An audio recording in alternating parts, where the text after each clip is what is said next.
here. I would like to invite you for open the camera. I would like to see you all. And please don't forget to rename your user Zoom ID with your nickname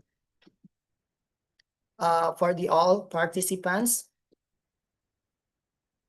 Okay. Good morning everyone. Assalamualaikum warahmatullahi wabarakatuh.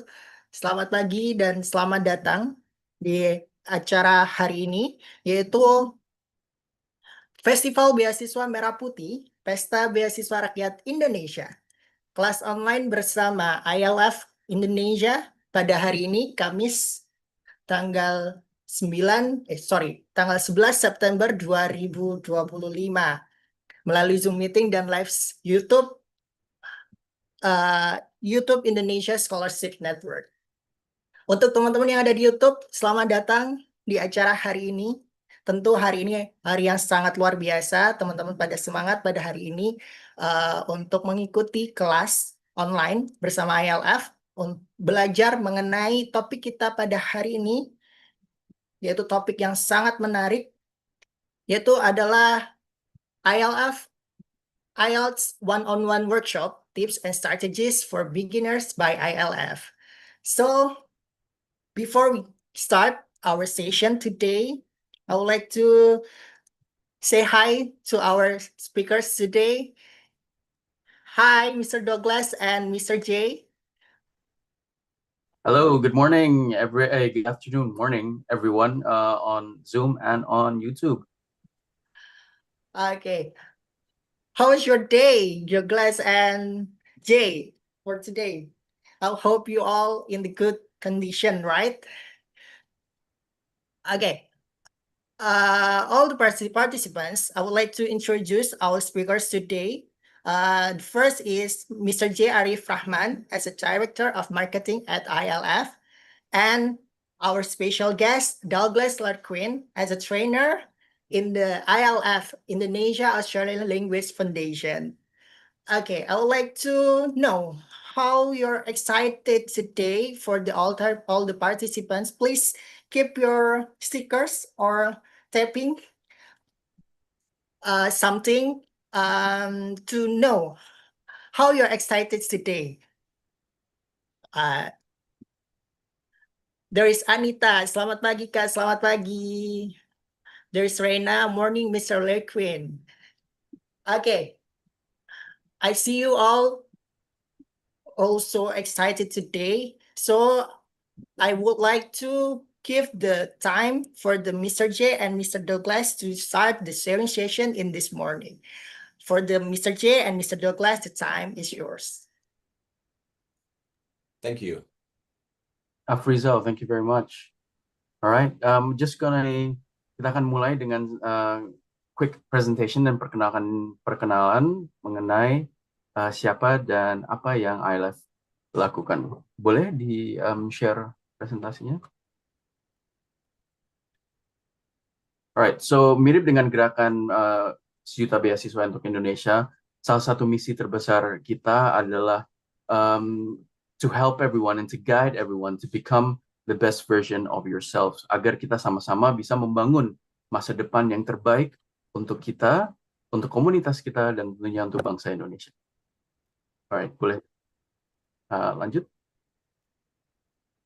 Next, please. Alright, so IALF is a premier institution for English and Indonesian language training. Jadi bukan hanya bahasa Inggris saja, tapi bahasa Indonesia juga. International testing, yaitu dengan kita adalah official test center untuk IELTS dan Pearson PTE Academic. Kita juga memiliki layanan pelatihan guru, teacher training, and overseas education services, yaitu layanan studi lanjut ke luar negeri. Berikutnya.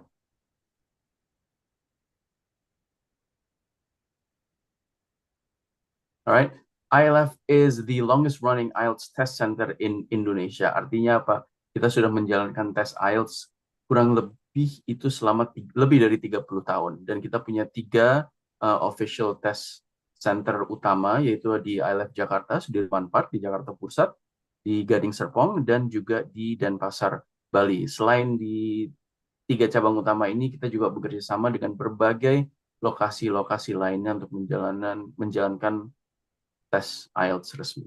Berikutnya, please. Nah, selama 35 tahun kita telah bekerja sama dan bekerja dengan berbagai klien-klien yang seperti ini, khususnya untuk Australia Awards Indonesia, Manaki New Zealand Scholarships, BMKG, PLN, dan tentunya dengan Indonesia Scholarship Center juga. Berikutnya. Alright, jadi untuk perjalanannya bagaimana sih? What is the way to become the best version of yourself melalui IALF? Kita punya 5-step plan lah ya. Di sini kita sebutnya. Pertama ini adalah mengkonsultasikan rencana studi Anda dengan tim IALF Global, menguji coba bahasa Inggris kalian ini pada saat awal ini ada di bagian apa, apakah beginner, apakah intermediate, apakah sudah advance.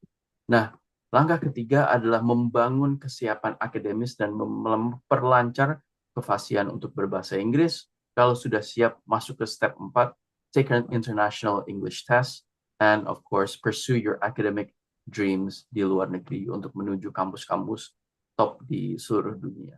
Nah, kita akan masuk ke 5 step ini. Berikutnya. Right, so step 1 is consult your study plan. Ini kita punya IALF Global, kemarin juga sudah mengadakan tes online workshop. Pada intinya di sini kita membantu untuk konsultasi tentang minat dan ketertarikannya, ingin belajar mana, ingin belajar apa, ingin belajar di mana, kota-kota yang terbaik atau negara-negara yang terbaik, sampai ke universitas yang paling cocok dengan skill-skill teman-teman semua di sini. Nah, kita bisa bantu dari counseling untuk application bantuan pendaftaran, baik itu ke universitas atau penerimaan LOA untuk yang para awardee LPDP ini misalnya membutuhkan bantuan untuk LOA, itu bisa dibantu dengan IALF Global, hingga ke penerjemahan dokumen, essay writing and editing services, aplikasi untuk student visa, dan sampai ke bantuan untuk arrange accommodation. Tapi ada langkah awalnya kita perlu merencanakan dulu studinya ke depan ini maunya mengarah kemana. Nah, di sini tim konselor kita bisa sangat membantu teman-teman semua yang masih kira-kira belum tahu arahnya. Berikutnya. Next step-nya adalah testing your English. Now, the easiest way to test your English is through our free online placement testing. Nanti kita bisa kasih linknya di sini. Itu paling nggak memberikan gambaran kasar tentang level kalian ini ada di mana. Tapi kalau mau one step ahead, one step further, itu kalian bisa coba IELTS Insights Test. This is basically a simulation test which covers all skills, listening, reading, writing, and speaking. Dan kalian nanti akan mendapatkan feedback langsung dari para IELTS experts kita tentang bagaimana bisa improve, bagaimana untuk meningkatkan kekuatan-kekuatannya, and how to identify and also build on your weaknesses. Di sini nanti kalian akan mendapatkan personalized feedback report serta rekomendasi-rekomendasi lain. Berikutnya. Masih di tahap nomor 2 adalah sekarang masuk ke tahap nomor 3. Setelah tahu levelnya ada di mana, di situ baru bisa menentukan kira-kira meningkatkan skill bahasa Inggris kita ini yang dibutuhkan itu apa. Apakah apabila masih beginner, berarti di sini kita punya IELTS Foundation Course. Apabila sudah agak sedikit intermediate, itu bisa langsung ke IELTS Preparation, di mana membahas tentang tips and strategies untuk tes IELTS. Apabila membutuhkan yang lebih khusus, pengennya satu-satuan, itu kita punya Specialized English dan juga tentunya SI Consulting. Berikutnya. Next slide. Alright, so this is a little bit about the IELTS Foundation course. Ini kita menargetkan untuk para student yang masih berada di level elementary dan pre-intermediate, upper elementary dan starting pre-intermediate. Ini kalian akan ditantang dengan berbagai topik dan berbagai pembahasannya yang berhubungan dengan tes IELTS. Salah satu skill-skill dari output yang akan kalian pelajari inilah skimming and summarizing text. Ada juga writing descriptive and comparative essays, and also understanding and presenting data. Salah satu dari berbagai macam topik dan bahasan lainnya. Berikutnya. Nah, the next step ahead is the IELTS preparation course. Ini adalah kursus 50 jam yang dibagi menjadi 5 minggu, dan setiap minggu itu kalian akan mempelajari modul-modul spesifik. Jadi minggu pertama contohnya ini modul speaking, minggu kedua listening, dan writing task 1, writing task 2, dan juga reading. Jadi sangat intensif dan diajar oleh guru-guru yang sangat berpengalaman, banyak dari mereka yang mengajar langsung para awardee dari beasiswa Australia Awards dan juga dari Menarik New Zealand Scholarships. Alright, berikutnya. Okay, specialized English ini mulai dari conversation class, business English, sampai international test preparation, ada semua di sini. Ini menjadi opsi yang lainnya juga untuk kalian. Berikutnya. Right, so here we are. Now the fourth step, once you know where your level is, once you've increased your level and you're ready to take the test, the next step is to take the international English test. In this case is the IELTS. This is the IELTS test. Seperti yang tadi saya sempat info sebelumnya, kita punya banyak lokasi dari Indonesia Barat, Tengah sampai Timur, itu mulai dari Batam hingga ke Jayapura itu tersedia lokasi-lokasi tes bersama IALF. Berikutnya. Right, IELTS atau International English Language Testing System. Berikutnya ini sedikit bocoran aja tentang apa tesnya. Nanti lebih detailnya bersama dengan Mr. Douglas Larkin. Next, please. So this test basically assesses your four key skills in English language: the receptive skills, listening and reading. Next, please. Then also the productive skills.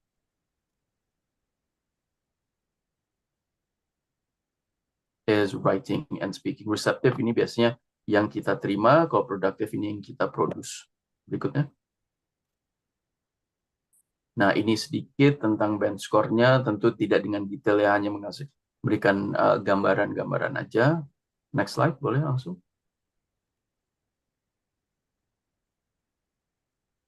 Untuk modul tes IELTS ini ada modul general training bagi yang berminat untuk bekerja ke luar negeri atau ngambil working holiday visa, tapi kebanyakan di sini mungkin yang ngincer beasiswa, kalian nanti ambilnya yang academic module, karena ini yang dibutuhkan atau yang diterima oleh universitas-universitas di luar negeri. Berikutnya.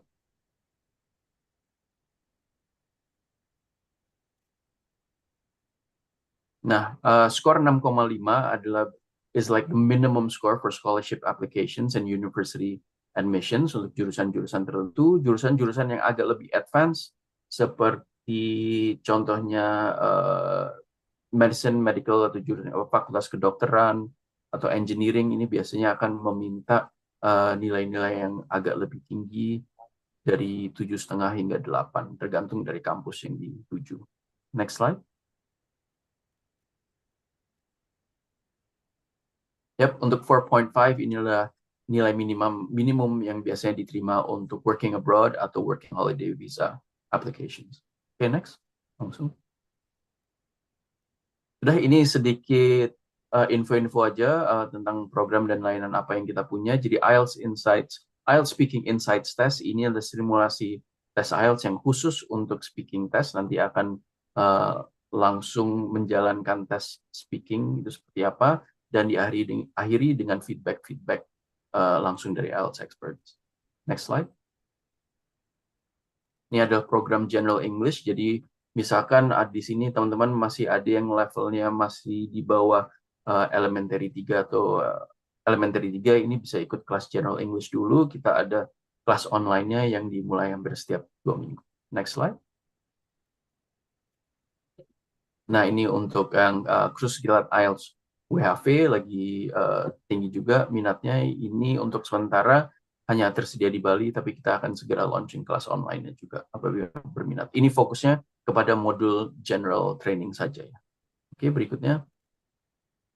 Alright, and this is our flagship IELTS preparation course, the IELTS Prep Modular, where you'll be spending 5 weeks with 5 different tasks and then getting to know the whole IELTS test. Next. Nah, kalau bagi yang sudah siap ambil tes IELTS, kita kemudian lagi ada promo cashback 500.000. syarat dan ketentuan berlaku, kode promo, aku siap. Nanti info lebih detailnya bisa langsung aja ke IG-nya IALF, itu @IALFEDU.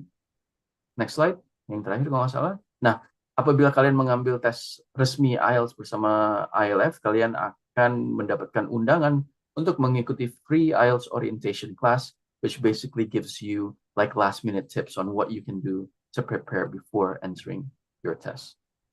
And I think that is the last slide. Yes, so thank you again untuk semua teman-teman yang sudah hadir di Zoom meeting ini dan juga teman-teman yang nonton di Zoom.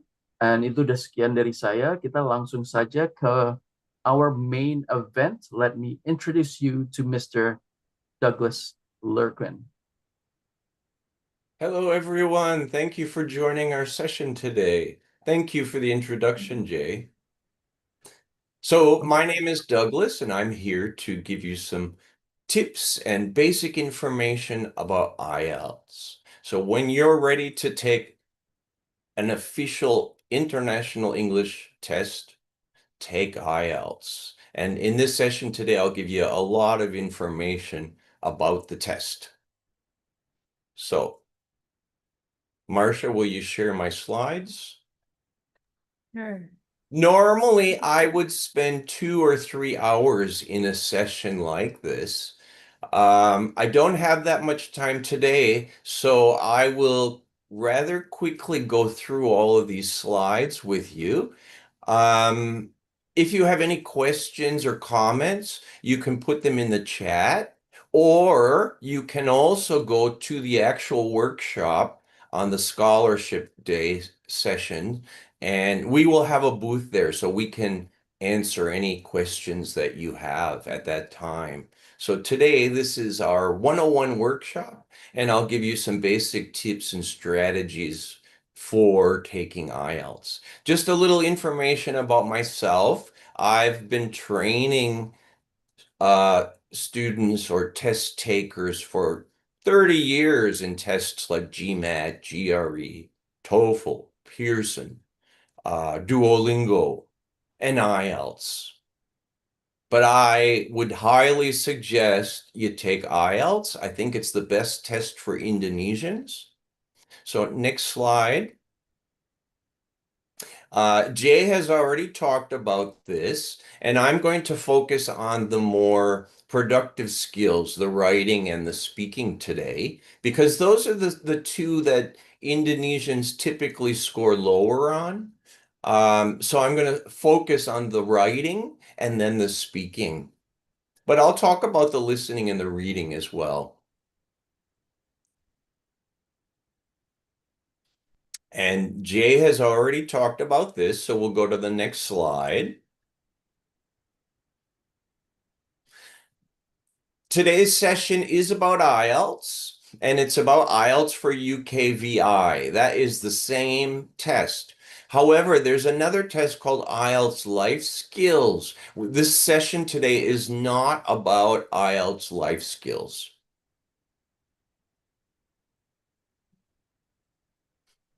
And IELTS is accepted by institutions all over the world. Next. Next. It's not a test of British English or Australian English or American English. It's a test of English. It's not a grammar test. Language is a lot more than grammar, so don't worry too much about the grammar. It's not a test of your ability to work or study. It's a test of your English. So if you take the test, you'll get scores and you'll know if your scores are high enough, or you'll know where you need to put in a little more work and improve your skills. It's not pass or fail. If you take the test, you'll get scores and you'll find out your level of English. It doesn't rely on computer or typing. You can take the computer-based test, or you can take the paper-based test. It's the same test, just different format. Paper-based, it's on an actual paper.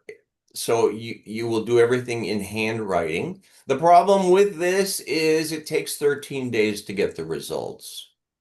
If you're in a hurry, you'll take the computer test, which is the next slide, and results are normally in 1 to 2 days. Both tests are exactly the same. Paper is on paper and computer is on the actual computer. And both tests have a face-to-face speaking test, which can be face-to-face in person or on Zoom, just like this. But it's exactly the same test, so you don't have to worry.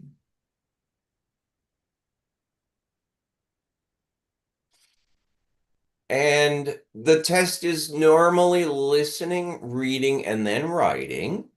And then you'll have a break, and then the speaking test. And as Jay mentioned already, there's the academic and there's the general training. So if you're planning to do the work travel visa, if you're planning to work in another country, if you're planning to move to another country, take the general training test. If you're planning to do anything academic, studying at a university or a short course at a university, you must take the academic test. It's very important because if you take the general training, you cannot use that to get a scholarship or to enter a university. So today we'll be talking about the academic test. The listening is the same for both. The speaking is the same for both. The reading and the writing are a little bit different, but I'll talk about those today. And IELTS is a 9-band scale. So if you don't speak any English, you'd get a 0. If you're an expert, you'd get a 9. As Jay mentioned earlier, you get bands like 5, 5.5, 6, 6.5, 7. You'll get a listening on the next screen. You'll get a listening, reading, writing, and a speaking score. And for Indonesians, they typically get a little bit higher in the receptive skills, the listening and the reading. The writing is usually the lowest score, and then speaking is usually in the middle. And that's why I said I'm going to focus more on those productive skills, the writing and the speaking. So you'll get a listening, reading, writing, and speaking band or score. And then they'll add those together, divide by 4, and you'll get an overall score. Next. And they calculate the listening and the reading by math. So if you need a band 6, you'll need around 23 or 24 or 25 correct. If you need a band 7, it's about 30 out of 32. 30 or 32. And this is out of 40 questions. So the point when you take listening and reading is to get as many questions correct as you can. And then it's all calculated and into this formula. The writing and the speaking are a little more complicated, and I'll talk about those in the session today.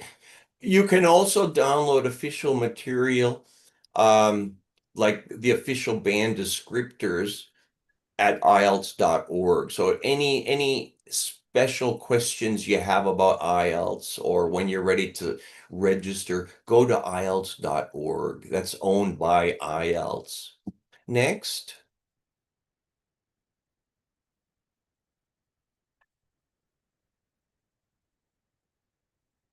After the test, then you'll get an official test report form, something like this. It'll have your photo and your details, and it'll have your scores. And generally, this is good for 2 years. So if you have one that's already 2 years old, you won't be able to use it. So you'll have to do the test again.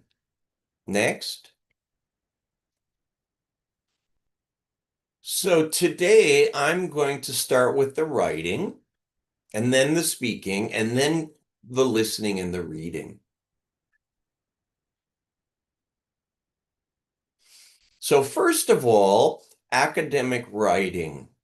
For academic writing, you'll have to summarize something like a table or a graph. It could be a chart, a process, a map, an object. It could be a combination of them. You have to give an overview. This is overall, one sentence overall, and then selected report the main features. And this has to be 150 words, and you'll spend about 20 minutes. Writing in total is 60 minutes, and you'll spend 20 minutes on task 1. So the tip here is to do task 1, but only in 20 minutes. Don't spend 30 minutes. Spend 20 minutes on it, and I'll go over exactly how to do that right now. On the next slide, you can see, I'll give you 3 rules of writing task 1. Write an introduction, what, where, and when. Write an overview, 1 sentence overall that shows the examiner a summary of what you can see in that object. And then highlight the key features with figures. This means what are the most important things that an examiner will see in the task, and what are some figures or some data to support what you've written. Next. Now this is a bar chart. You can see the number of IELTS tests taken. This shows from 1995 to 2017. And you can see the first few years, not many tests were taken. Then there was a slight growth from 2000 to 2005. But from 2010 onwards, the number of IELTS tests taken has skyrocketed. On the next screen, I've turned this into a line graph, because when you do the IELTS test, you won't know what kind of an object you're going to have to describe or summarize. You could get a bar chart, you could get a line graph. This is the same thing put into a line graph.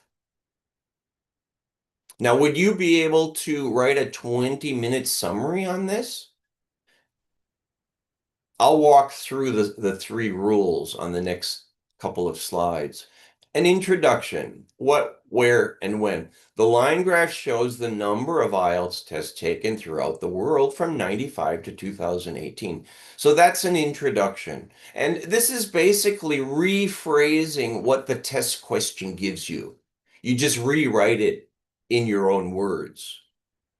Then the next slide shows the overview. You need at least 1 or 2 sentences showing overall. You can see the number of tests grew dramatically from around 0 to reach 3.5 million tests in 2018. But the period of 2010 to 2018 had the biggest increase and the highest test numbers. So that's the overall. And then on the next slide, you can see I've chosen a few key features, and I've made this into 3 different time periods. In the first time period, 1995 to 2010, very few tests were taken.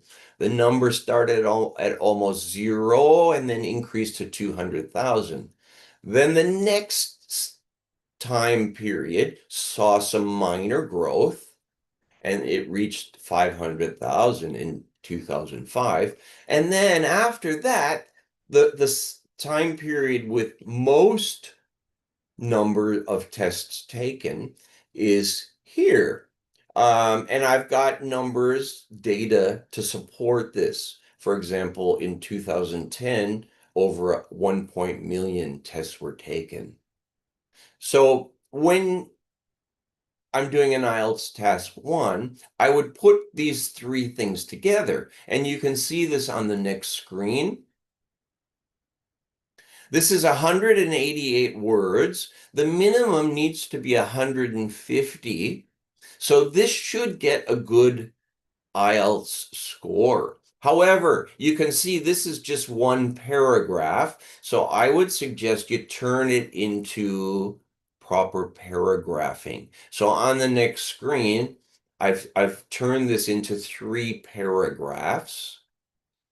So when you do task 1, make sure you use paragraphing and don't use any bullet points, no numbering, no titles, no subtitles.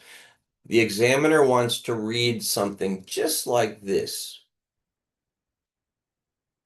Next screen, please. However, you won't know what you have to summarize until you get your test question. You could get a pie graph. You could get a pie graph and a line chart, a line graph.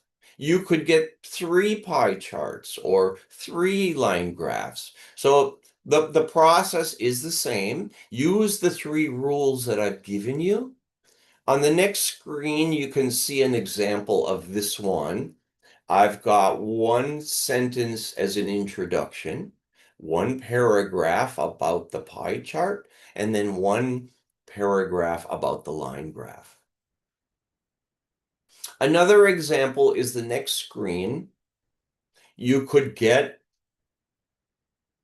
something like this, which is a process, and do it exactly the same. Same if you get a map or if you get a picture of something, look at it and come up with 1 sentence. Overall, you can see here it's a process of building bricks or manufacturing bricks, starting with digging clay, going through 7 steps, and then delivery. So that would be my overall sentence. And then you would just have to go first step, second step, third step, and explain them. On the next screen, I've got a short example or explanation of how the scoring is done. So the examiner is going to read your paper and they're going to judge it based on, do you have a clear overview? Do you have the key features? Do you have numbers or figures to support your summary? Is there a logical organization? Is there paragraphing? Do you have cohesive devices? They're going to look at the vocabulary, but they're going to look at the range. Do you have a wide range? Is it accurate? Are there misspelled words? And they're also going to look at the grammar. Do you have a wide range of grammar or just simple grammar? Are there complex structures? So don't use all very short, simple sentences. Make sure you have different kinds of sentences. And this is why I suggest before taking a test, either work with a friend and read what you've written so you can get some feedback, take a predictive test, or take a course so you have a teacher looking at what you've written and they can give you feedback on the vocabulary and the grammar. The next one is a short quiz, just to see if you got what I've talked about here. This is a bar chart of overweight adults in 4 countries: Japan, Finland, Australia, and the USA. And there's 3 different years. You can see obesity is a big problem in the US, followed by Australia, less so in Finland, and much less so in Japan. But it's a growing problem in all 3 time periods given here. So if you had to write 150 words in 20 minutes, could you do this? On the next screen, this is a example. Oh, sorry, it's the next screen. There's a short example that I've written. The bar chart shows the proportion of adults overweight in 4 different nations. It's for 3 years. So that's the introduction. That's good. But you can see there's no overview, there's no summary. And then Americans are very big and fat. They like to eat fast food. Now, this is a bad example. This is just opinion. It has nothing to do with what was given. So this would get a low score. So don't do this. Don't give any explanation or opinion. This is not a summary. This will get a low score. On my example B, the bar chart shows the proportion of adults overweight. That's the same. Okay, that's good. That's an introduction. Overall, it can be seen from the figures that obesity was a growing problem in all 4 countries, but especially the US and to a lesser extent, Australia. Now, that is an overall, that's an overview. So that's very good. But the next one, the US had the highest percentage. That's right. That's a good key feature. Australia was similar, but less dramatic. That's good. However, there are no numbers here. So there's no figures, there's no data to support the summary. So this one is only 131 words. It's too short. So this would get a low score because it's missing data. Example C has data, but it's only data. In 1980, 15% of American adults were obese. This figure grew to 25%, and it grew further to 30%. Now, those are figures, but this example is missing the key features. So you can see it's only 140 words. It's too short. This will get a low score. In example D, I've put the two better ones from B and C, I've put them together. You can see this is 214 words. There is an introduction, an overview, the key features are given, and the percentages are given. So this is 214 words. So this would get a good score. Excellent answer. So that's what you have to do when you're doing task 1. Now on task 2 contributes more. So if you're trying to get a good score in task 2, spend 40 minutes on task 2. Task 2 weighs more. So you need to get a good score in task 2.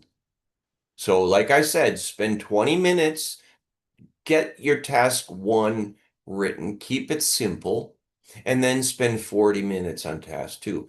Task 2 is an essay.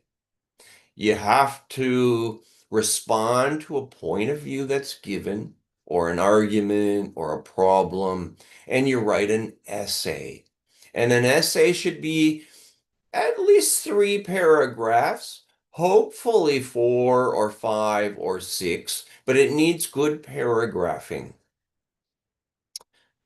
Unfortunately, with task 2, you don't know what kind of a question you're going to get. So on the next screen, I'm going to go through some steps to take so that you can start analyzing the question to see what kind of a question type you've got, what kind of a problem or an argument you're being asked to discuss. And then you'll be able to plan the essay before you start writing, and then write the essay. And then you should spend a few minutes to read and proofread and self-correct any mistakes or any parts that are not very clear. So with the different question types, you might get, do you agree or disagree? To what extent do you agree or disagree? Now, this simply means choose fully agree or fully disagree, and then write a simple essay. Or you could go 50-50 and discuss both sides, saying you agree, but you also disagree. That's easy enough. So this one is, I would say you're lucky if you get this question type. It's very simple. Question type 2 on the next screen, you could be asked to discuss A and discuss B. This is 2 parts. So you have to talk about A and you have to talk about B. You could also be asked to a question like, does A outweigh B? This means, is A better than B? Or is A worse than B? And you have to talk about A and B. You could also get another question type which says, discuss both sides and give your own opinion. Now that means you have to talk about A and B and give your own opinion. On this slide, it shows there's other question types as well. Reasons and suggestions, problems and solutions, advantages and disadvantages, compare and contrast. Now, to get a good score, you must cover exactly what is given in that question type.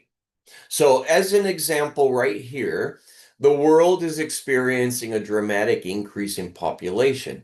This is causing problems for poor countries and rich developed countries. Describe some of the problems that overpopulation causes and suggest at least one possible solution. So in your response, you would have to cover at least 2 problems and at least one solution. If you don't cover at least 2 problems and at least one solution, you'll get a low score. So it's very important you discuss maybe 3 problems and 1 or 2 or 3 solutions. The next screen is an example, or then there will be an example after this screen, but the examiner will read your essay and they want to see that your essay is well developed, you answered all parts of the question, and you have a clear position. They're going to look just like in task 1. Is the organization logical? Have you used linking words correctly? Have you used paragraphing? They're also going to look at the vocabulary and the grammar, just like in task 1. And they'll add those 4 together and give you a task 2 score. But if you want to see the official band descriptors, you can see those at IELTS.org. This is just a simple version of the scoring. So as I said, on the next screen, this is one example. Some people say that school students should wear school uniforms. Other people say that students should be able to choose what they wear to school. Discuss both views and give your own opinion. So when you're analyzing this question, you'll realize that you have to talk about why students should wear school uniforms. That's A. And you'll have to discuss B, that students should be able to choose what they wear. And you'll also have to talk about what you think. Do you think students should have to wear a school uniform, or do you think they should be free to choose what they wear? And this should be at least 250 words, 5 or 6 paragraphs. On the next screen, I've got a little sort of a quiz. So you would have to have those 3 different things covered. Reasons students should wear a school uniform, reasons why students should be able to choose what they wear, and then your opinion. And it's very important, if you get that question type, to make sure the examiner can see your opinion and how it's come separate from covering why students should wear a school uniform and why students should be free to choose what they want to wear. On the next slide, So that's what you would do when you're planning. Before you start writing, make a plan. Then you write, and you should have paragraphs, like I said earlier, an introductory paragraph. Introduce the topic, so summarize the question, and then have a clear thesis statement. That makes it easier for the examiner to read what you've written. Then you got to have paragraphs. I suggest a topic sentence. Again, that makes it easier for the student, for the examiner to read. And then that would be probably 3 paragraphs, because you have 1 paragraph to cover why students should wear uniforms, why they should wear whatever they want to wear, and then 1 paragraph of your own opinion. So it'll be at least 4 paragraphs, 5 paragraphs if you have time to write a concluding paragraph. Don't introduce any new ideas. Again, no titles, no subtitles, no numbering, no bullet points. If you do include titles, subtitles, numbering, bullet points, you'll get penalized. So make sure task 2 is at least 250 words. If it's too short, you'll also get penalized. Your finished response will be something like this. It should all be written out in essay form. So something like this and then you would expand. So when you write your own, if you're at home and you're going to practice, you can finish writing this essay. This should get you a good score. But again, you won't know your question until you take the test. But make sure your response is something like this. And again, I suggest practice writing. You can write an essay, give it to a friend. They can give you feedback, or take a course, or take a test from either an application that you use, or as Jay mentioned earlier, a test at someplace like the IALF. Next screen, please. If you're taking the general training, task 1 will be a letter, and you'll be given a problem. You have to write a simple letter, 150 words, and do whatever is asked in that letter. And they will give you some bullet points. And the bullet points should be considered your main ideas or the significant features. So if you're taking general training, writing task 1 is a short letter. Task 2 will be an essay, just like in the academic, like we talked about today. Okay, so the next screen, speaking.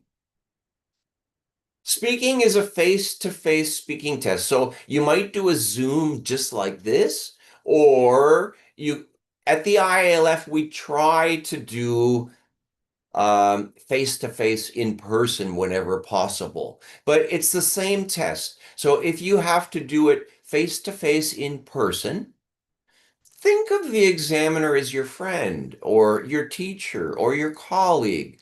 They just want to ask you questions and listen to you speak. If you do it by Zoom, it's the same thing. Think of it as a Zoom or a video chat you had with a friend. So don't get stressed out. And I'll give you some tips on this in a moment. The test is in 3 parts. Part 1, 4 to 5 minutes to answer some simple questions about 2 or 3 topics. This is just personal topics. Where do you live, or what do you do, or what's your favorite color, or favorite movie. Then part 2, you'll be given a topic and you'll have 1 minute to make some notes, and then you'll talk for 2 minutes. The examiner will choose the topic. And then part 3 is 4 to 5 minutes.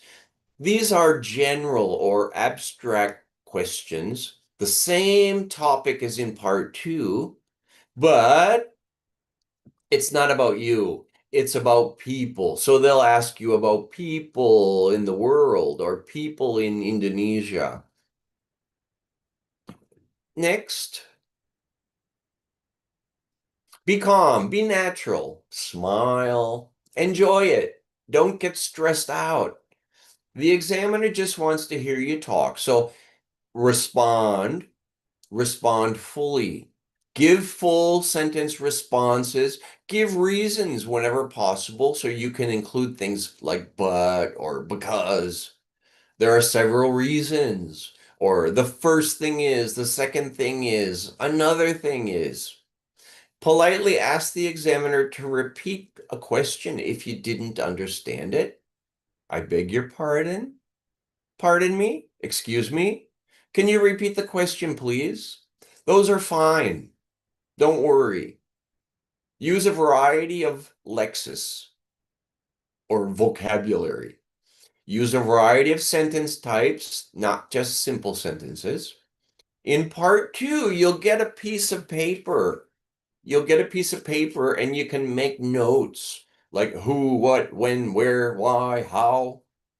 Use good pronunciation. Sound like you're speaking English. So don't roll your R, for example. Arr. Next. Again, there's 3 parts. Part 2 and part 3 are more important. So it's very important you practice part 2, talking for 2 minutes, telling a friend about one topic. And part 3 is very important because that's the general or the abstract. So get practice talking about people in Indonesia, not about you, but about other people. And if we were doing this workshop in person, I would give you a chance to practice, but unfortunately we don't have time to practice. So I will give you some examples and explanations though about the test. So the next screen, as I said, part 1, you'll talk for 4 to 5 minutes total, and they'll ask you about 2 or 3 topics. It could be work, study, where you live, your hometown, your family. That would be one very personal topic. Then they would choose other topics, sports, television shows, news, food, health, transport. It could be anything, but it'll be questions about you. What do you do? Where do you work? Where do you study? Why did you choose to work there? Why did you choose to study that? Then if you get, for example, in B, sports, what's your favorite sport? How often do you play sports? And all you'll do is respond as fully as possible. And again, this will be 2 or 3 different topics. And this should be easy enough, especially if you're a candidate who's not very good in English. You should definitely still be able to respond in section 1. Section 2 is more important. Section 2 shows that you can talk at length about something. For example, they could ask you to describe something that you would like to do in the future if you had a chance to do it. So for most of you, you should say, I want to study in Australia, or I want to study in another country. That would be very easy for you to do. Or maybe you could talk about you want to become the president of Indonesia, or you want to become a minister in the government. Something you can easily talk about for 2 minutes. So the examiner will give you the topic, and then you make notes and you talk for 2 minutes, and the examiner will just sit and listen. They just want to hear you talk for 2 minutes. If you stop early, they'll probably ask if you can say anything else about it. And then if you can, say yeah, and then talk more. If you're finished, you can just say, that's it, I'm finished. And then maybe they'll ask you one question to end it. Do you think you will do that? And respond to that. And then they'll go to part 3. Part 3 will be more, that was just to show when you talk in part 2, make sure you make a plan. You can make notes on your paper. So the next screen, part 3 is more important because this is general, it's abstract. For example, if you were talking about making something you plan to do in the future, part 3 will be more difficult. They'll say, let's talk about making plans. Why do some people make plans in their daily life? Or why do people like to make plans in their daily life? Or what kinds of things do people make plans for in their daily life? Or why are some people good at making plans and some people are not good at it?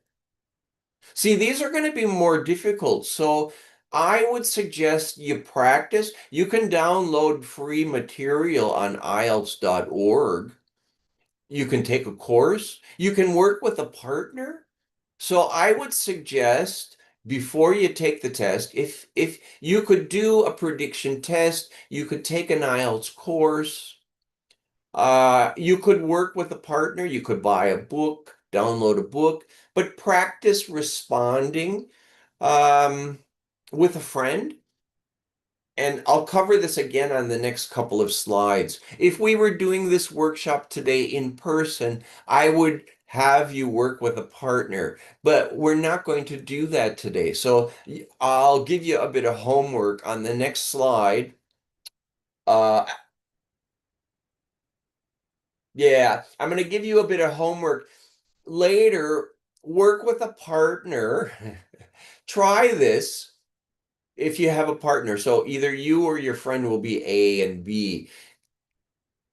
Practice making notes for a minute and talking for 2 minutes about it. And then ask each other part 3 questions. On the next slide,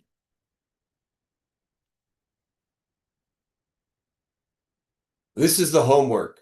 Part 2, describe a well-known person you admire or like. So describe a famous person. And it could be anyone, someone someone you know about, someone who's famous. It could be the president. It could be anyone.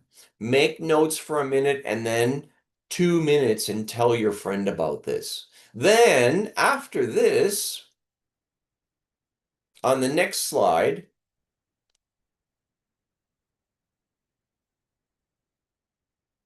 yeah, that's part 2. On the next slide, then after you've talked for 2 minutes, your partner should ask you questions. Let's talk about becoming famous. What kinds of people are famous in Indonesia today? Why are those kinds of people famous? And probably you'll talk either about influencers or YouTubers or TikTokers or politicians. It could be anyone. There's no right answer. But you have to be able to respond fully, and the examiner will want to listen and think about what you've said. And they might ask you other questions about what you've said. So that's why I suggest you get some practice with a friend.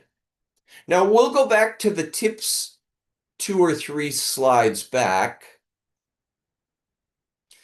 Be calm, be natural.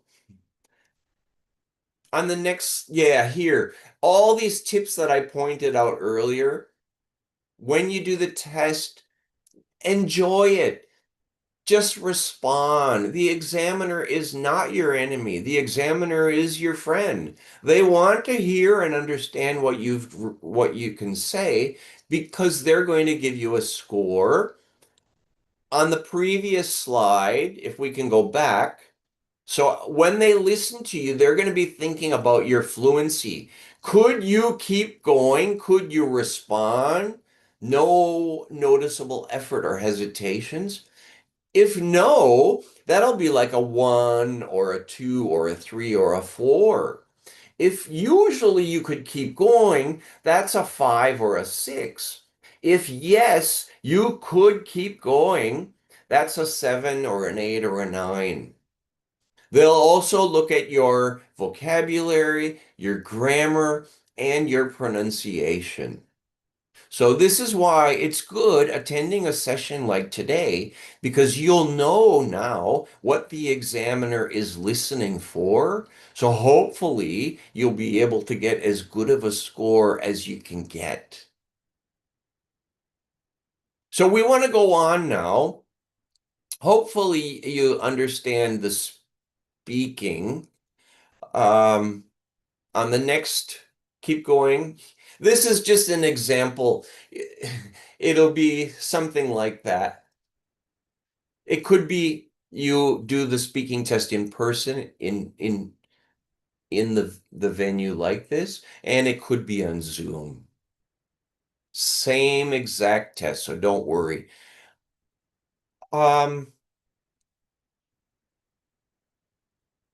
So I've talked about writing and I've talked about speaking. There's also the listening test, and it's 30 minutes, 40 questions in 4 sections. Each question is 1 mark. There's no penalty for a wrong answer. So guess. Make sure you answer all the questions. Make sure the spellings are correct, because if it's misspelled, it's wrong. So there's 4 sections, 4 different monologues or conversations. Next. Paper test, you write it using a pencil, and you'll get 10 minutes to write the answers on the answer sheet. If it's the computer test, there's no extra time. You just put the answers directly into the test using the keyboard. Next. There are a variety of test questions. So try to get practice using some of the different questions. Maybe you download a practice test, or you buy a book. The good thing about IELTS, especially the listening, it's very clear and very straightforward, and all the answers go in order. Next. So during the test, they'll give you time to look at the questions first. So you'll look maybe at 5 questions, and then you'll be ready because you'll know what you're listening for. The answers are always in the same order as in the booklet. A lot of times you'll hear synonyms. You might hear the speaker say daily, and on the test paper it says each day. Or you might hear in 2 weeks, but on your test paper it says in a fortnight. Or you might hear the speaker say twice, and on your answer sheet it's 2 times, and you choose 2 times. But if it's fill in the blank, you have to write exactly what you hear. You'll hear the recording just once. If you miss an answer, guess and go to the next question. Spelling is important. Various ways of writing dates are okay. Clear handwriting is important. So if you make a mistake, make sure you self-correct. If you misspell it, it's wrong. Next. Different question types. Now, each section, you'll only get 1 question type. But to give you an example here, I've got 1, 2, 3, 4 different question types. So these are 4 different question types examples. Can we go 2 screens ahead? Next one. My real This is also, that previous screen was also an example of several different question types. But you won't, yeah, here, this is 1, 2, 3 different question types. But when you do the test, they won't mix the question types like this. It'll be one section, one question type. So to give you an example, on the next screen, this will be a good example. In the listening test, you can look at the test questions before you listen to the person talking. This is one of the more difficult sections. This is someone talking about an underground house. So you can see 3 different sections. And there's only 1, 2, 3, 4, 5, 6, 7, 8 questions here. So you need to be able to write 1 word and or 1 number. If you have 2 words, it's wrong. If you have 2 numbers, it's wrong. So we'll listen. For example, the south-facing side was constructed of 2 layers of something. So we're listening for a noun. I don't know, cardboard, paper, wood, glass, water. So we just want to hear 1 word that fits. And we would do this, we would look at all the questions before the listening. So if you can just follow along, we'll play this, write down. I'm just going to use a piece of paper. So if you look at the screen and you just write the answers down on the paper, I'll do the same. Okay? Can we listen to this? They consulted various architects and looked at a number of designs before finally deciding on one. As I've said, it was a design for a sort of underground house, and it was built into the earth itself, with 2 stories. The north, east, and west sides were set in the earth, and only the sloping south-facing side was exposed to the light. That was made of a double layer of very strong glass. There were also photovoltaic tiles fixed to the top and bottom of this sloping wall. These are tiles that are designed to store energy from the sun, and the walls had a layer of foam around them too to increase the insulation.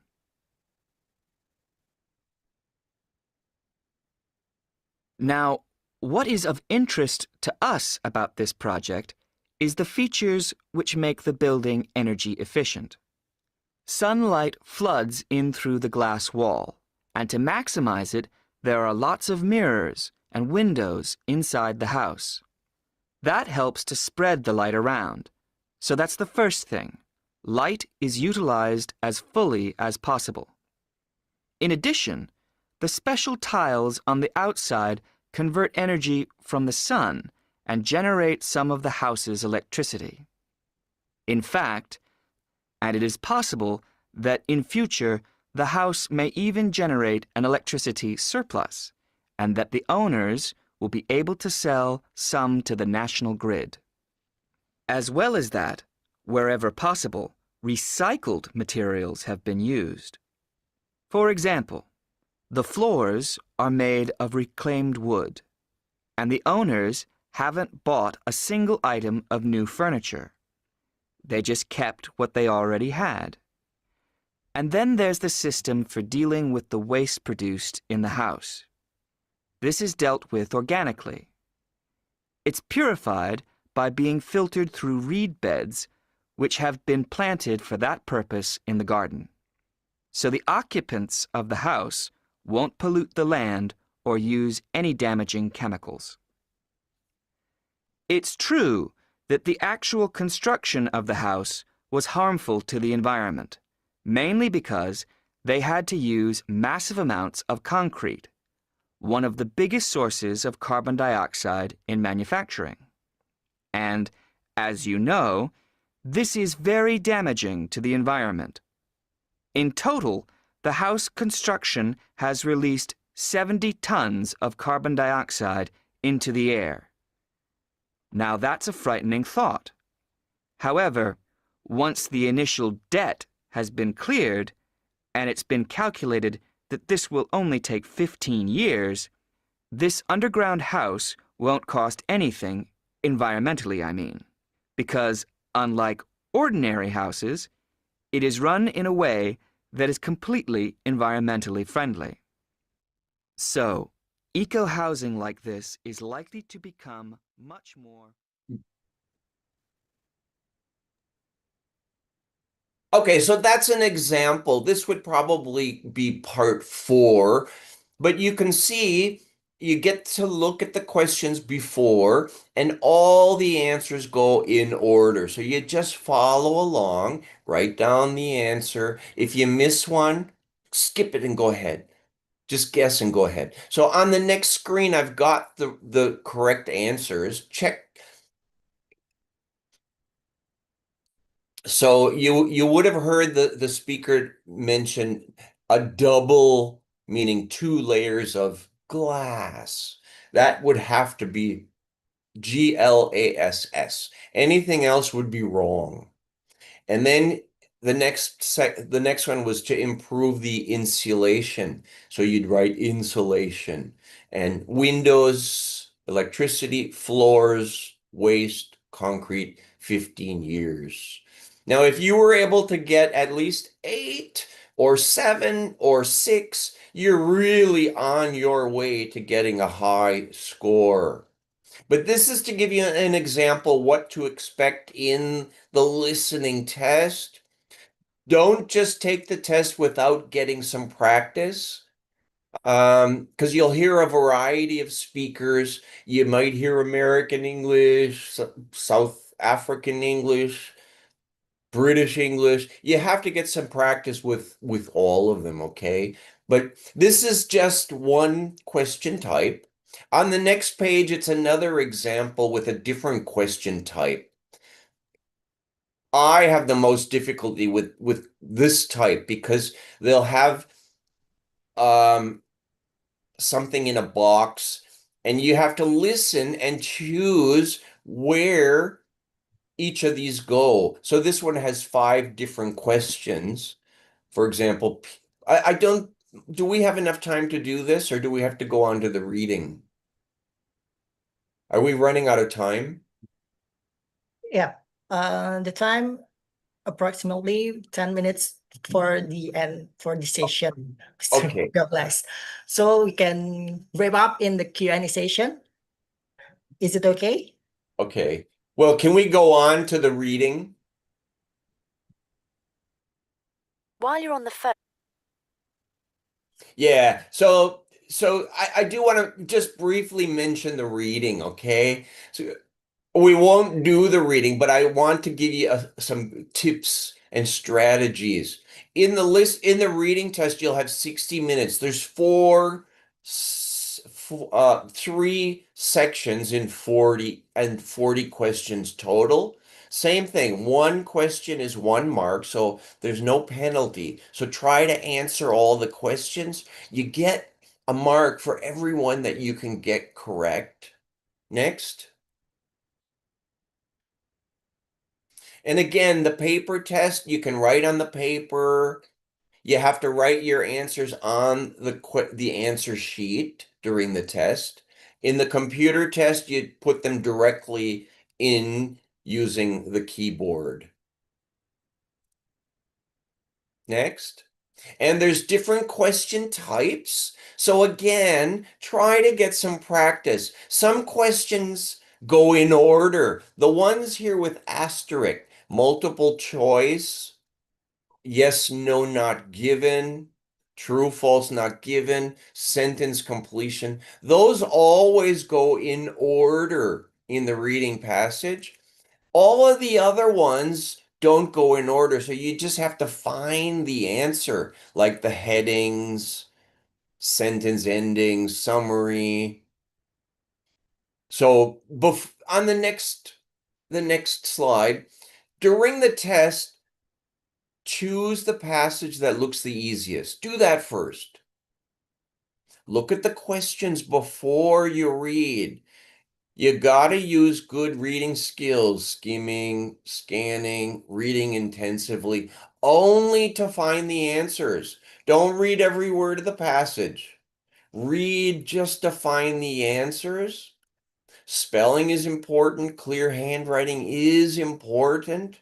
Some of the questions are easy, like labeling a diagram. Some are more difficult, like true, false, not given. But those, turn them into questions. For example, true, false, or not given.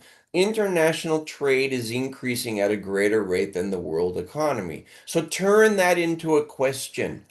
Is international trade increasing at a greater rate than the world economy? So make it easy. Make it easy on you. An example, next one. Again, I'm going to have to give you homework because we don't have time to do this. But this is an example. This is one that I've chosen. It's about tooth filing in Bali. And there's 3 different question types. Multiple choice, questions 1 to 4. Now these go in order. So we would look at question 1 and question 2. And then when we're reading, we're going to try to answer those 2 before we even think about questions 3 and 4. Now, the same thing for the true, false, not given. We will want to read questions 5, 6, and 7 while we're looking for questions 1 and 2.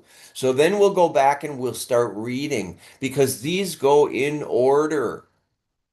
At the end, on the next page, there's another question type. This is a summary. These don't go in order. On the next screen, this one is a summary. Now, these don't go in order. Okay, to make it easier, I've enlarged everything. So we've got the reading passage here. Go on to the next. Yeah, so that is the whole reading passage. And there's the multiple choice. There's 4. So we'll find these answers, questions 1 and 2. And the next screen. And we'll look at 5, 6, and 7. So we'll look for those first when we're reading. However, there's also the next slide. This is a summary.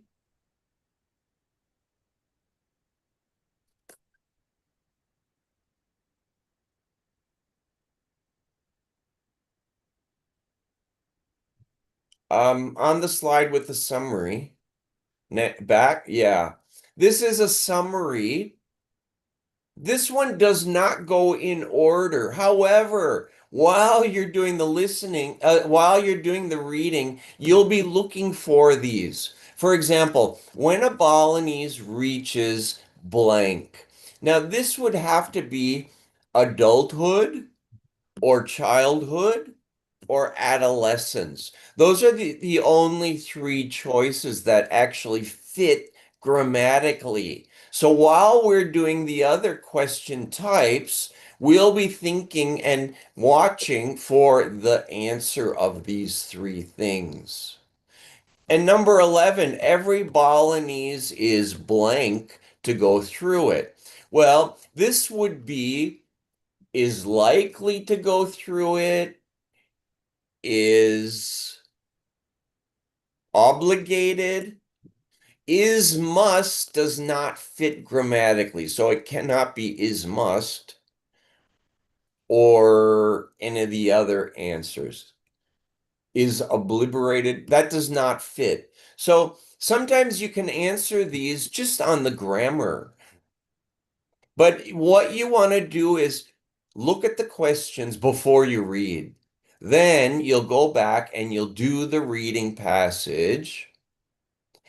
and answer the questions. The reading's not that difficult if you get some practice and you use good reading skills. On the next slide, so we're not actually going to do these because we don't have enough time. Excuse me, sir. Yes. The session is 5 minutes left, so I would like to use this time for Q&A session. Is it okay, Mr. Douglas? Yes. Okay. Thank you for the sharing session today. I would like to invite the altar participants to raise your hands or text your question in the chat box. I would like to choose one for the raise hand and one question from the chat box. Oke, untuk teman-teman yang ingin bertanya, boleh yang mau angkat tangan, saya akan pilih satu orang dan satu kesempatan untuk yang ada di chat box. Oke, ada yang mau bertanya, silakan. Jika ada yang keberatan atau merasa kesulitan untuk menanyakan dalam bahasa Inggris, mungkin bisa nanti dibantu untuk translatekan ke dalam bahasa Inggris dari saya ataupun dari tim IALF Education. Oke. Mungkin ada pertanyaan dari chat box yang bisa saya sampaikan. Oke. For Mr. Douglas Larquin, there is the question from Ferdi Alvanes. He asked about when it comes to vocabulary and grammar in writing section, what exactly separates a 6.5 from a 7 or 8? Should we prioritize rare academics word or the complex sentence? Or focus more on precision, natural collection, and accurate sentence variety? What are the common pitfalls that prevent candidates from demonstrating this higher level control? That's the question from the Freddy Alvanes, Mr. Douglas. Thank you for the question, Ferdi. So the question is, and I'll put vocabulary and grammar together. What's the difference between a band 6 and a band 7? Now, a band 6 is you use enough range of vocabulary and grammar sentence types to get your message across. The examiner understands, they can follow your message usually. Maybe you make some mistakes. Maybe you don't use a wide range. However, if you're trying to get a band 7, you need a wider range of vocabulary and sentence structures. So make sure you don't use just simple vocabulary and simple sentence types, simple sentences. So for example, earlier in one of my examples, I used in writing task 1, something from Coca-Cola.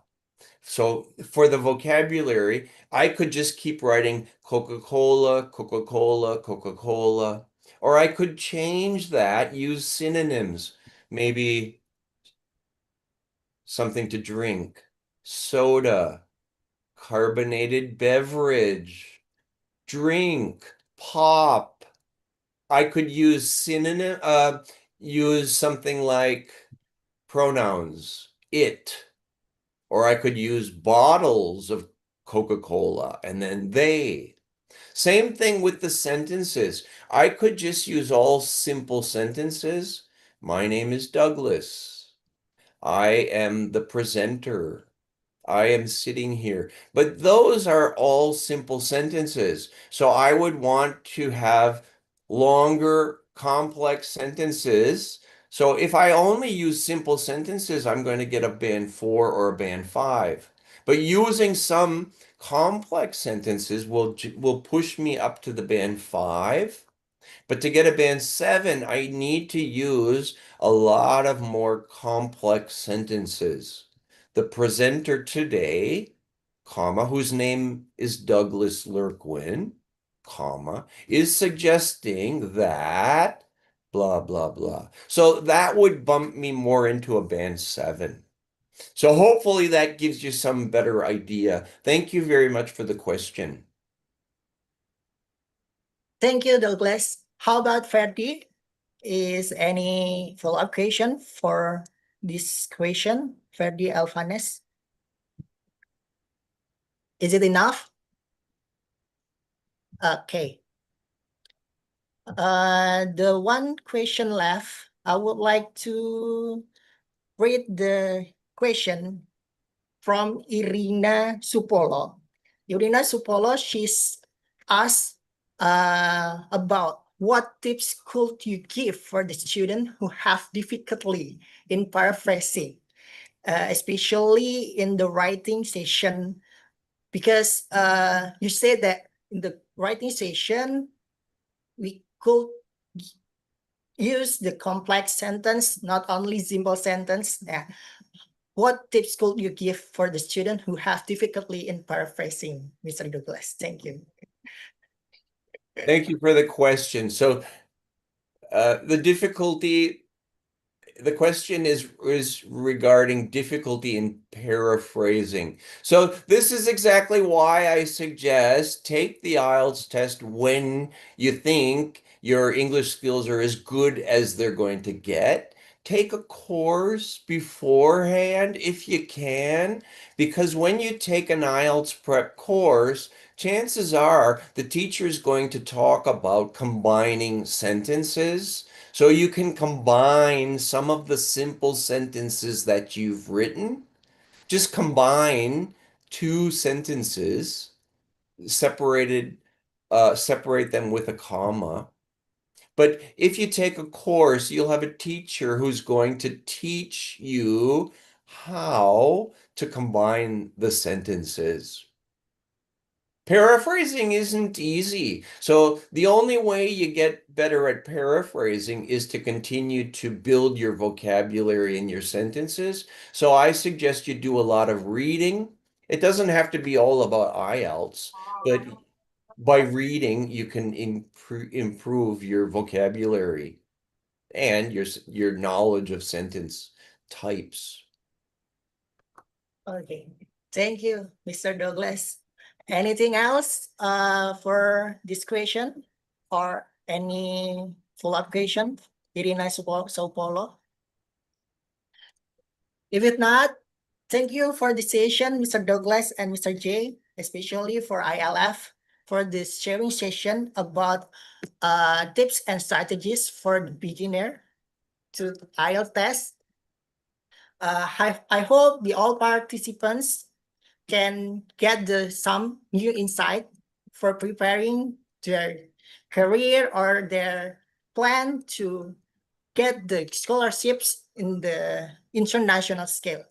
I hope this session can give you all the participants much more spirit to keep up the preparing for this your future. Okay, I would like to invite you all, the participants, to open the camera, please, to take the documentation for the session, especially for Mr. Douglas and Mr. J. I would like to thank you very much for the session, for the sharing. Also, just like to say thank you, Aprizal, Douglas, Marcia, everyone from Indonesia Scholarship Center, and everyone here today. Thank you so much for taking your time and to learn a little bit about the IELTS test. I've sent a few links on the chat box there. Hopefully that you can click on them. So if you want more information about what's happening with ILF, upcoming events, you can go to our Instagram. Information about our IELTS prep courses are also available there, or you can just Google ILF IELTS preparation. It'll definitely be on top, and official testing and promos. Or if you want to chat with us on WhatsApp, there's a link that goes straight to our official verified WhatsApp account. So again, for more information, it's on our website. ialf.edu, and all the information is right there on the first page. That's all you need. Again, thank you, Rizal, and everyone else. Thank you, Jay. Let's Thank take you, that Douglas. picture. Let's take the picture and the documentation for all the participants. Please turn on your camera for taking the session. Okay, I would like to start from 1, 2, 3. Thank you very much for all the participants. Terima kasih untuk teman-teman semua. Thank you Douglas, thank you Jay, and Miss Marsha. Thank you for the session. Terima kasih untuk teman-teman semua yang sudah hadir di acara hari ini, sharing session untuk kelas online yang sesi 3. Aku mau mengingatkan kepada semuanya untuk jangan lupa mengisi daftar hadir yang sudah di drop di kolom chat. Diisi untuk daftar hadirnya biar kita dapat merecord kehadiran para peserta untuk mendapatkan sertifikat. Dan untuk teman-teman, sertifikat akan diinfokan lebih lanjut oleh panitia melalui grup WhatsApp ya. Kami ucapkan terima kasih kepada IALF dan para speaker yang bertugas. Saya mewakili tim dari acara hari ini yang bertugas. Mohon maaf jika selama sesi ada hal yang kurang berkenan selama acara berlangsung. Dan kita masih ada rangkaian acara online dari tanggal 10 sampai 21 September 2025. Dan Pesta Beasiswa Rakyat Indonesia Part 1 dan Part 2, informasi detail akan disampaikan melalui akun sosial media resmi panitia di Instagram @festivalbeasiswa.id dan @scholarshippartner.id. Terima kasih, saya Afrizal. Mohon pamit dan terima kasih untuk semuanya. Semoga apa yang direncanakan menjadi kenyataan, apa yang diharapkan menjadi hal yang bisa teman-teman wujudkan. Saya Afrizal. Wassalamualaikum warahmatullahi wabarakatuh. Thank you for all.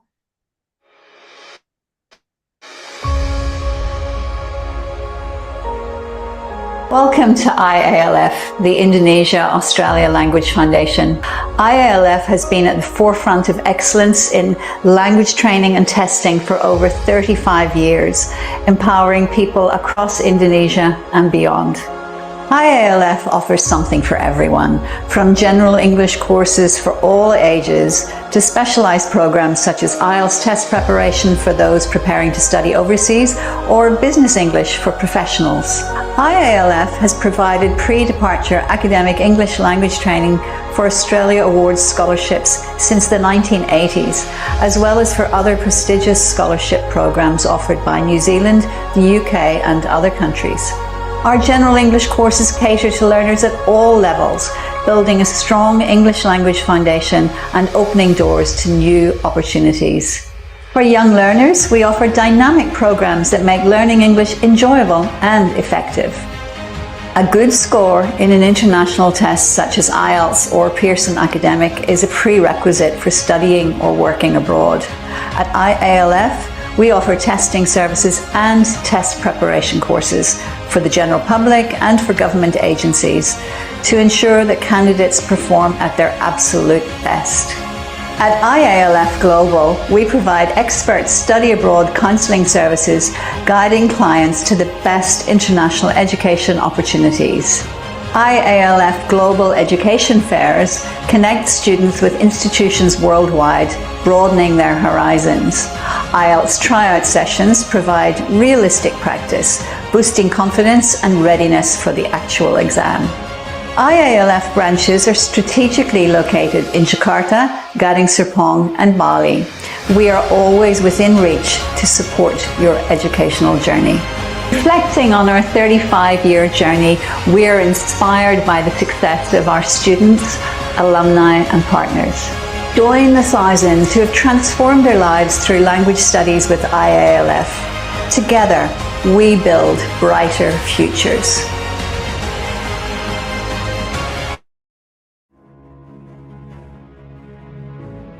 Kementerian Koordinator Bidang Pembangunan Manusia dan Kebudayaan Republik Indonesia beserta Asosiasi Jaringan Beasiswa Indonesia mempersembahkan Gerakan Sejuta Beasiswa untuk Indonesia merupakan sebuah gerakan inisiatif kolaboratif yang bertujuan untuk menyediakan 1 juta kesempatan beasiswa bagi masyarakat Indonesia. Gerakan ini adalah hasil kolaboratif berbagai lembaga beasiswa dari dalam dan luar negeri. Gerakan Sejuta Beasiswa untuk Indonesia juga bertujuan untuk meningkatkan akses pendidikan bagi masyarakat yang kurang mampu, berpotensi dan berprestasi, baik prestasi akademik maupun non-akademik. Gerakan ini dalam rangka mendukung capaian pembangunan manusia dan kebudayaan di bidang pendidikan menuju Indonesia Emas 2045. Pendidikan adalah masa depan yang patut direncanakan. Sebagai salah satu aspek pilar pembangunan Indonesia, pendidikan memiliki peran strategis dalam mencetak SDM unggul dan kompetitif. Istilah bonus demografi yang kian menggema diyakini mampu menghantarkan Indonesia menuju generasi emas 2045. Setiap anak bangsa berhak untuk mendapatkan kesempatan yang sama untuk meraih beasiswa. Mimpi akan menjadi nyata jika akses pendidikan merata.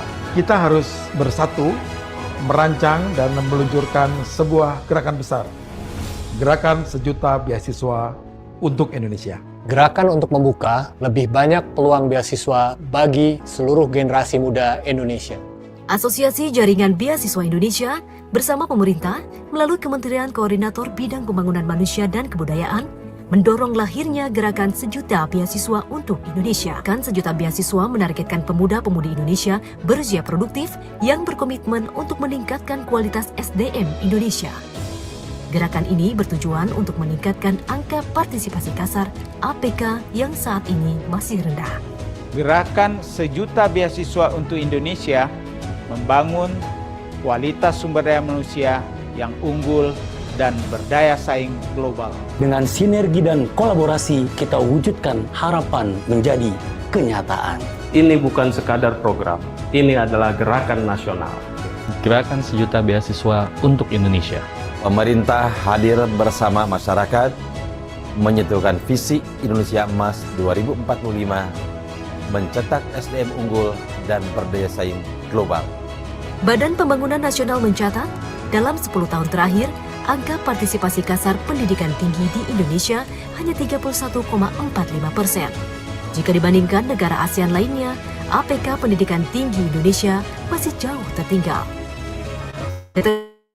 Batasan kemampuan finansial masyarakat untuk melanjutkan pendidikan ke jenjang perguruan tinggi menjadi faktor utama rendahnya angka partisipasi kasar.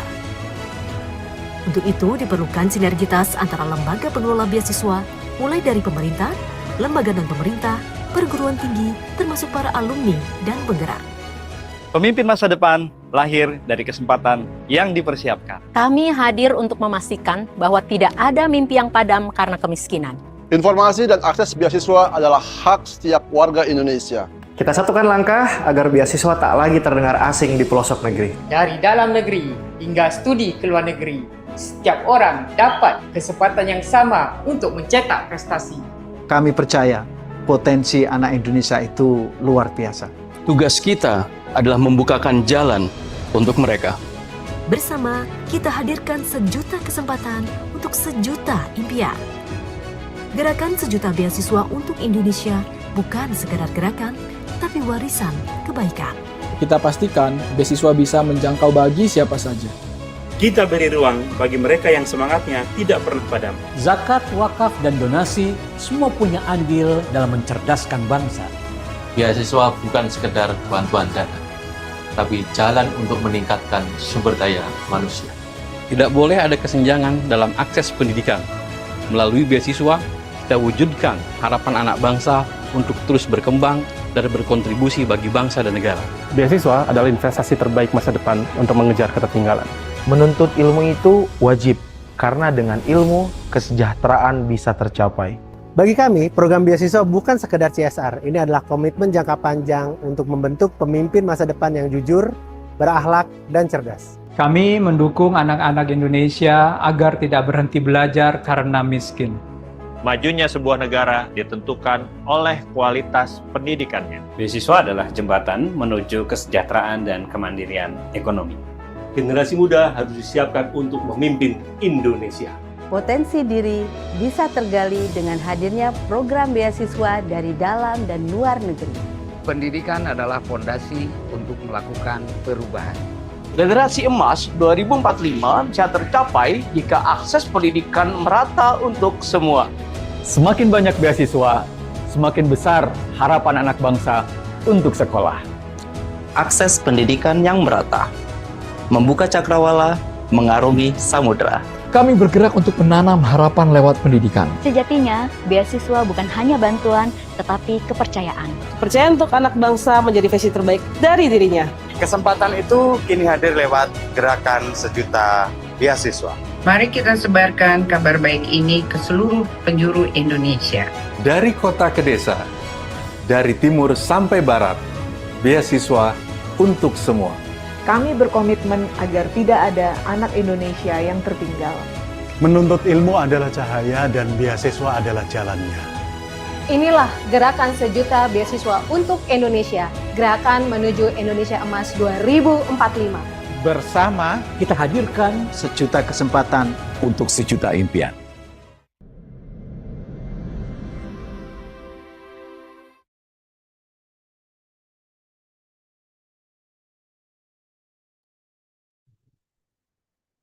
Baik, terima kasih untuk semuanya. Barangkali ada teman-teman yang masih join di sini. Sekedar informasi, ada rangkaian